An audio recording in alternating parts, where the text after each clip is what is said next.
ఈ దినం దేవుని వాగ్దానం పరిశుద్ధ గ్రంథంలో నుండి యోబు రాసిన గ్రంథము 22వ అధ్యాయము. ఆయనతో సహవాసము చేసిన యెడల నీకు సమాధానము కలుగును, అలాగున నీకు మేలు కలుగును. ఆయన నోటి ఉపదేశమును అవలంబించము, ఆయన మాటలు నీ హృదయములో ఉంచుకొనుము. దీని మీనింగ్ ఏమిటంటే, ఆయనతో సహవాసం. ఆయన అంటే మన పరలోకపు తండ్రి యేసు ప్రభుల వారు. కాబట్టి ఎప్పుడు ఆయనతో సహవాసం అనగా ప్రార్థన. ప్రతి చిన్నదానికి దేవునితో సహవాసం. ప్రతి మనుషులతో మాట్లాడుకున్న పర్వాలేదు, ఇంకా చుట్టాలు బంధువులు రక్తంతో మాట్లాడుకున్న పర్వాలేదు, కానీ ప్రతిరోజు మనం ఆయనతో సహవాసం కలిగి ఉండాలి. పాత నిబంధన గ్రంథంలో ఎంతో మంది దైవజనులు అలాంటి సహవాసం కలిగి ఉండి ప్రభు పైన ఆధారపడి ప్రభు నుండి ప్రతిదీ పొందుకున్నారు. మనం అబ్రహాం జీవితమే చూసినట్లయితే అప్పటికే 120 ఏళ్ళగును అని దేవుడు వాగ్దానం చేసిన తర్వాత కూడా అతని ఆయుష్ను 175 సంవత్సరాలకు పెంచాడు. ఇటువంటివి మనం జ్ఞాపకం చేసుకున్నప్పుడు మన లైఫ్ స్పాన్ కూడా దేవుడు పెంచుతాడు. పరిశుద్ధత, యథార్థత, నీతిగా బ్రతకాలి, వాక్యానుసారంగా బ్రతకాలి. ఏదైతే మనము చేస్తున్నామో వాక్యం చదివినప్పుడు దాని ప్రకారంగా నడుచుకునేటట్లుగా పరిశుద్ధాత్మ దేవుడు మనకు సాయం చేస్తాడు.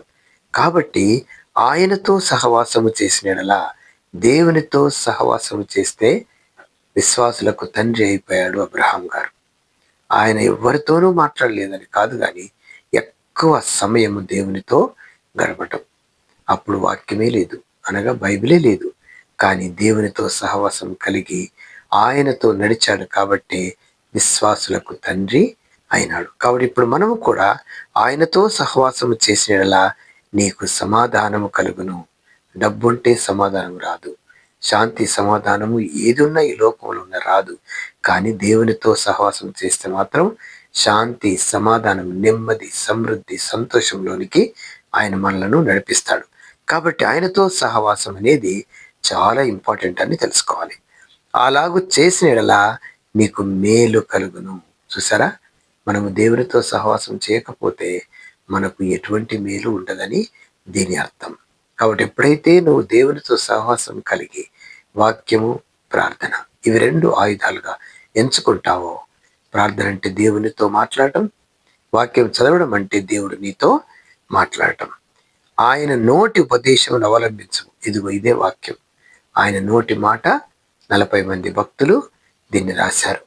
కాబట్టి ఆయన నోటి ఉపదేశం బైబిల్ మనం అవలంబించమనింది. చదువువాడు ధన్యుడని లేదు, అవలంబించమంటే it should be in practicals. ఎప్పుడైతే ఈ వాక్యానుసారంగా నీ దగ్గర ప్రాక్టికల్స్ ఉంటాయో అప్పుడు దేవుడు సంతోషించి నా బిడ్డ నా వాక్యానుసారంగా జీవిస్తున్నాడని ప్రతిది కూడా మనకు అనుగ్రహిస్తాడు. కాబట్టి అలాగు నీకు మేలు కలుగును. మేలు లేకపోతే కీడు ఉంటుంది. ఆయన నోటి ఉపదేశం అవలంబించము, ఆయన మాటలు నీ హృదయంలో ఉంచుకొనుము. చూసారా, ఆయన మాటలు మన వాక్యంలో కూడా చెప్తున్నాడు కదా, మీ నరపుత్రుడా నీవు నోరు బావుగా తెరువు, నీ నోటిని నింపుతానన్నాడు. వేరే ఆహారంతో కాదు, ఆత్మీయ ఆహారంతో. అలాంటప్పుడు ఆ వాక్యాలు మన హృదయం అనే పలక పైన రాసుకుంటకును, కంఠభూషంగా ధరించుకుంటకును, కనుల మధ్యలో బాసింగ్ వల్ల కట్టుకుంటకును, వాటిని బట్టి పట్టి అవసరమైన చోట వాగ్దానాలు ఎత్తిపట్టి ప్రార్థన చేయటానికి. వాక్యం అంతా మనం చదువుకొని మన హృదయంలో ఉంచుకున్నప్పుడు ఆ వాక్యమే మనల్ని నడిపిస్తుందని దీని యొక్క ఉద్దేశం. ఆయన మాటలను నీ హృదయంలో ఉంచుకొనుము అంటే వాటిని మర్చిపోకూడదు. దేవుడు కూడా వాగ్దానంలో ఇచ్చాడు. కాబట్టి వాటిని ఆ హృదయంలో ఉంచుకున్నప్పుడు పరిశుద్ధాత్మ దేవుడు మనల్ని నడిపిస్తాడు. దేవుడి వాక్యం దీవించునుగాక. చిన్న ప్రార్థన చేసుకుందాం. ప్రేమ నమ్మకమైన తండ్రి, చదవబడిన వాక్యంలోని నిగూఢమైన మర్మములు మాకు బయలుపరిచారు. కాబట్టి మేము ఆయనతో సహవాసము కలిగిన యెడల నీకు మేలు కలుగును అంటున్నాడు. కాబట్టి మీకు ఏవేవైతే అవసరతలు ఉన్నాయో వాటన్నిటిని వాక్యానుసారమైన జీవితం మనకిచ్చే కృపలోనికి ప్రభు నడిపించునుగాక.